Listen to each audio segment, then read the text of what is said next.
Assalamualaikum warahmatullahi wabarakatuh. Nama saya Haikal Azral. Di sini saya akan menjelaskan tentang OSI layer. Eh, untuk pengertiannya itu OSI adalah Open System Interconnection yang diciptakan oleh International Organization for Standardization atau ISO yang menyediakan kerangka logika terstruktur bagaimana proses komunikasi data berinteraksi melalui jaringan. Dulu komunikasi data yang melibatkan komputer-komputer dari vendor yang berbeda-beda. Nah, masing-masing vendor itu menggunakan protokol dan format data yang berbeda-beda. Nah, sehingga ISO membuat suatu arsitektur komunikasi yang dikenal sebagai model OSI yang mendefinisikan standar untuk menghubungkan komputer-komputer dari vendor-vendor yang berbeda. Lalu untuk fungsi OSI layer ini ada 7. Karena OSI layer itu ada 7 bagian, yaitu yang pertama itu fisikal. Fungsinya itu menentukan tegangan, kecepatan, besaran fisik, dan mengalirkan bit-bit antar device. Nah, yang kedua itu ada data link yang fungsinya menyediakan akses ke media menggunakan MAC address dan melakukan error detection. Untuk yang ketiga itu ada network yang menyediakan local addressing dan menentukan rute menuju tujuan. Yang keempat itu ada transport, fungsinya menyediakan reliable atau unreliable delivery dan mengecek error connection sebelum transmisi data. Yang kelima ada session, fungsinya itu memisahkan data dari berbagai aplikasi. Yang keenam ada presentation atau menyajikan data dan menangani proses seperti enkripsi data. Lalu yang ketujuh ada application yang menyediakan user interface. Nah, ya yang saya bilang tadi bagian-bagian OSI layer itu ada 7. Jadi yang pertama itu physical, kedua data link, ketiga network, keempat transport, dan kelima session, keenam presentation, dan ketujuh application.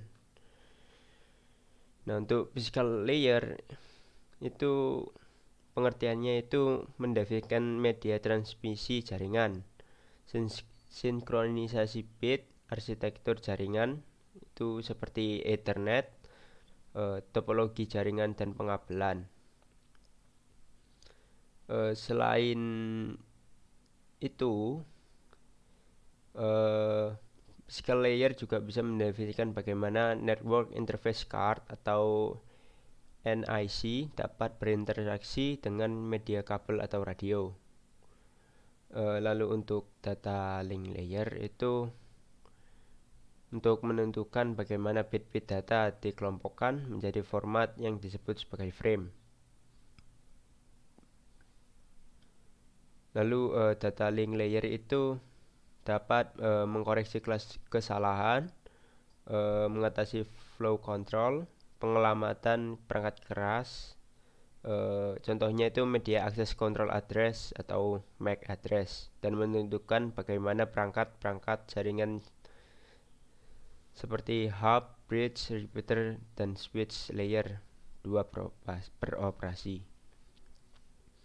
Lalu ada network layer yang mendefinisikan alamat-alamat IP dan menyediakan fungsi routing sehingga paket dapat terkirim keluar dari segmen network lokal ke tujuan yang berbeda pada suatu network lain. Untuk yang selanjutnya itu ada transport layer. Itu untuk memecah data ke dalam paket-paket data serta memberikan nomor urut ke paket-paket tersebut sehingga dapat disusun kembali pada sisi tujuan yang setelah diterima. Lalu ada session layer yang mendefinisikan bagaimana koneksi dapat dimulai, dipelihara atau diakhiri. Nah, sesi layer itu ada namanya protokol NetBIOS, sesuatu session interface dan protokol yang dikembangkan oleh IBM yang menyediakan layanan ke layer presentation dan layer application. Lalu selanjutnya ada presentation layer, itu untuk mentranslasikan data yang hendak ditransmisikan oleh aplikasi ke dalam format yang dapat ditransmisikan melalui jaringan. Protokol maksudnya itu presentation layer ini berada di dalam level perangkat lunak redirector atau redirector software seperti layanan workstation.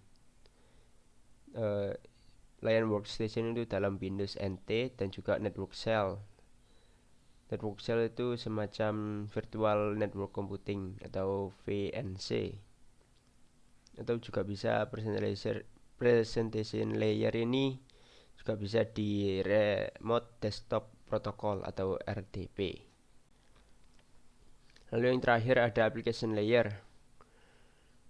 Application layer itu sebagai antarmuka dalam aplikasi yang fungsionalitas jaringan, mengatur bagaimana aplikasi dapat mengakses jaringan. Application layer ini contohnya itu bisa HTTP, FTP, SMTP, dan NFS.